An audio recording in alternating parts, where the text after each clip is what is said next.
ജർമ്മനിയിൽ നഴ്സിംഗിനെ പറ്റിയും സ്റ്റൈഫൻഡിനെ പറ്റിയും ഹൗസ് ബിൽഡിങ്ങിനെ പറ്റിയും എല്ലാ വിവരങ്ങളും നമുക്കറിയാം. എന്നാൽ ഹൗസ് ബിൽഡിംഗ് കംപ്ലീറ്റ് ചെയ്ത് കഴിഞ്ഞ് ജർമ്മനിയിൽ ഏതെല്ലാം ഹയർ സ്റ്റഡീസ് ചെയ്യാമെന്ന് നിങ്ങൾക്കറിയാമോ? ഹൗസ് ബിൽഡിംഗ് കംപ്ലീറ്റ് ചെയ്തതിന് ശേഷം ജർമ്മനിയിൽ നമുക്ക് രജിസ്റ്റേർഡ് നഴ്സായിട്ട് വർക്ക് ചെയ്യാം വിത്ത് സ്റ്റാർട്ടിംഗ് സാലറി 2,60,000.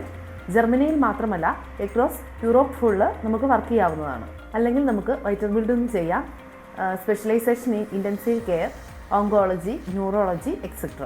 നമ്മൾ സ്പെഷ്യലൈസേഷൻ എടുത്തു കഴിഞ്ഞാൽ നേഴ്സിംഗ് ഹെഡായിട്ടോ നേഴ്സിംഗ് മാനേജറായിട്ടോ ആണ് വർക്ക് ചെയ്യുന്നത്. നമ്മളിത് പഠിക്കുന്നതും സ്റ്റൈഫൻഡോടുകൂടി തന്നെയാണ്.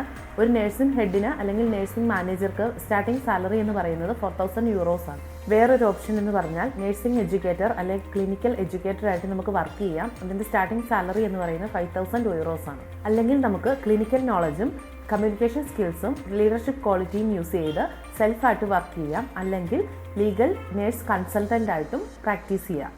ഇത്രയൊക്കെ അറിഞ്ഞിട്ടും ഇനിയും വെയിറ്റ് ചെയ്യണോ? Learn German, build A brighter future.